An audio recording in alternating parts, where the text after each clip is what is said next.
Assalamualaikum warahmatullahi wabarakatuh. Kita lanjutkan kembali pembahasan IPA kelas 7 semester kedua tentang sistem organisasi kehidupan.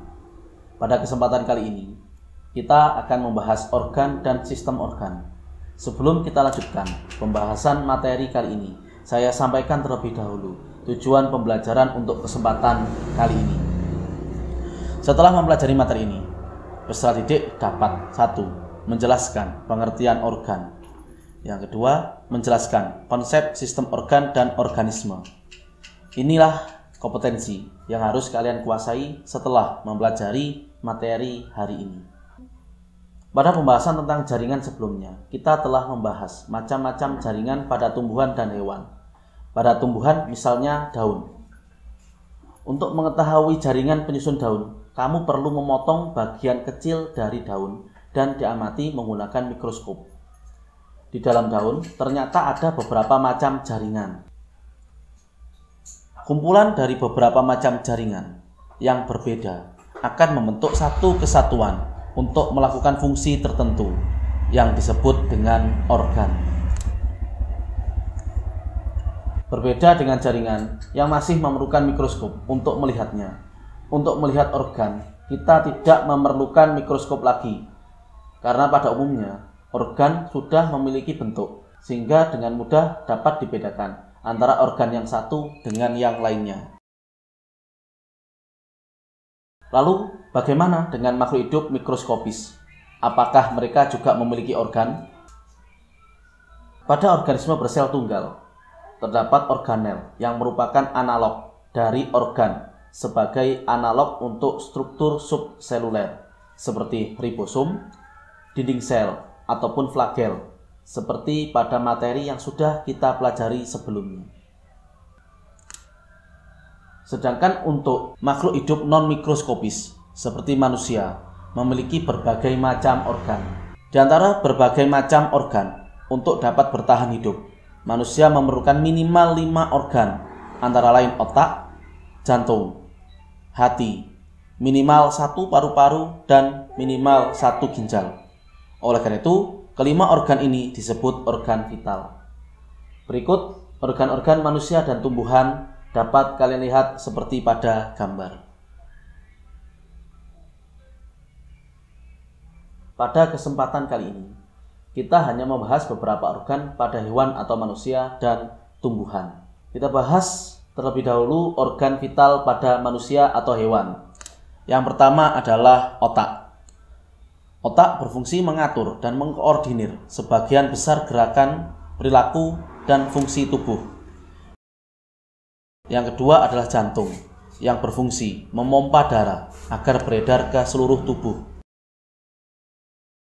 Berikutnya ada paru-paru, sebagai alat pernapasan dan pertukaran gas antara oksigen dan karbon dioksida.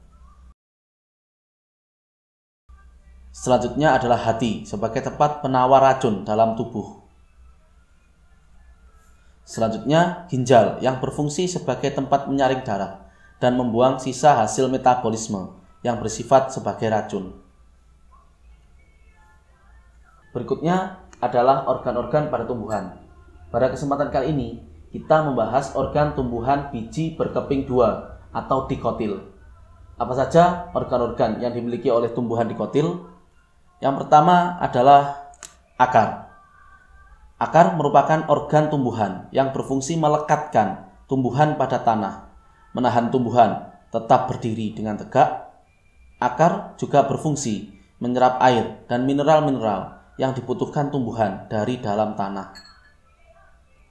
Selanjutnya adalah batang. Batang adalah organ tumbuhan yang menopang daun dan bunga. Batang juga merupakan tempat berkembangnya organ-organ generatif yang berperan dalam perkembangbiakan tumbuhan. Selanjutnya adalah daun, yang merupakan organ tumbuhan yang berperan dalam pembuatan makanan atau fotosintesis karena memiliki klorofil. Berikutnya adalah bunga. Bunga merupakan alat perkembangbiakan tumbuhan. Bunga memiliki alat perkembangbiakan jantan berupa benang sari dan alat perkembangbiakan betina berupa putik. Selanjutnya adalah buah yang berfungsi membungkus dan melindungi biji. Buah juga berfungsi sebagai cadangan makanan bagi biji agar dapat tumbuh. Sedangkan biji merupakan embrio atau calon tumbuhan. Kamu sudah mengetahui bermacam-macam organ yang terdapat pada tumbuhan dan manusia. Beberapa organ yang bekerja sama untuk melakukan fungsi kerja tertentu disebut sistem organ. Ada apa saja sistem organ yang ada pada tubuh kamu? Berikut kita bahas satu persatu. Yang pertama adalah sistem pencernaan. Sistem pencernaan, organ-organ yang menyusun sistem pencernaan meliputi mulut yang terdiri dari lidah dan gigi, ada faring, esofagus atau kerongkongan, lambung, usus halus, usus besar, hati, rektum, pankreas, dan anus.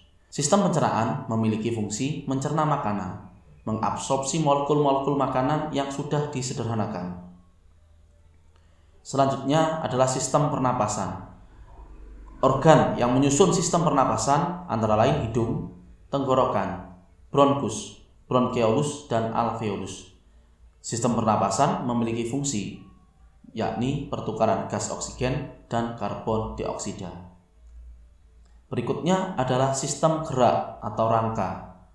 Organ penyusun sistem rangka adalah tulang, sedangkan fungsinya adalah menyokong dan melindungi organ dalam. Berikutnya adalah sistem peredaran darah.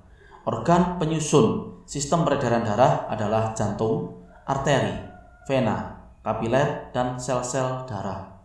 Fungsi dari sistem peredaran darah adalah mengangkut oksigen dan sari makanan ke seluruh sel tubuh dan mengangkut zat hasil metabolisme yang tidak berguna keluar dari sel tubuh, serta melindungi tubuh dari mikroorganisme penyebab penyakit. Berikutnya adalah sistem ekskresi. Organ-organ penyusun sistem ekskresi antara lain paru-paru, ginjal, kulit, dan hati. Fungsi dari sistem ekskresi adalah mengeluarkan sisa metabolisme yang tidak terpakai dari dalam tubuh dan menjaga keseimbangan sel dengan lingkungannya. Berikutnya adalah sistem reproduksi. Organ penyusun sistem reproduksi antara lain ovarium, rahim, dan vagina. Fungsi dari sistem reproduksi adalah untuk perkembangbiakan. Demikian pembelajaran kita hari ini. Semoga apa yang kita pelajari hari ini bermanfaat. Assalamualaikum warahmatullahi wabarakatuh.